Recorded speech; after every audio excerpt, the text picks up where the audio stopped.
பாட்டிலுக்கு 10 ரூபா, பாட்டிலுக்கு 10 ரூபா, பாட்டிலுக்கு 10 ரூபா, பாட்டிலுக்கு 10 ரூபா, பாட்டிலுக்கு 10 ரூபா. இப்ப ரீசெண்டா கரூர்ல ஒரு விழா ஒண்ணு நடத்தினாங்களே, அது என்னப்பா 30 பேர் விழாவா? முப்பெரும் விழா, சாரிப்பா கன்ஃபியூஸ் ஆயிட்டேன்.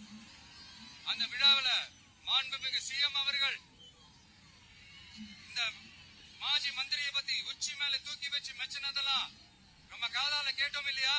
இதே சிஎம் அவர்கள் இதே கரூருக்கு வந்தப்போ, எதிர்கட்சியா இருந்தப்போ அந்த மாஜி மந்திரியை பத்தி என்னெல்லாம் சொன்னாரு, என்னெல்லாம் கேட்டாரு.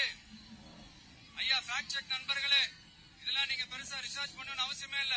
யூடியூப் ஓபன் பண்ணி பாருங்க, தெரிச்சிருவீங்க, மிரண்டுருவீங்க. இந்த திமுகவுக்கு இந்த மாஜி மந்திரி இப்ப என்னவா இருக்கிறாரு அப்படின்னு மக்கள் பேசிக்கிறாங்க தெரியுமா? இந்த திமுக குடும்பத்துக்கு ஊழல் பண்ற பணத்தை எல்லாம் 24x7 டெலிவரி பண்ற ஒரு ஏடிஎம் மிஷினா இருக்கிறாரா அப்படின்னு நான் சொல்லுங்க, ஊருக்குள்ள பேசிக்கிறாங்க.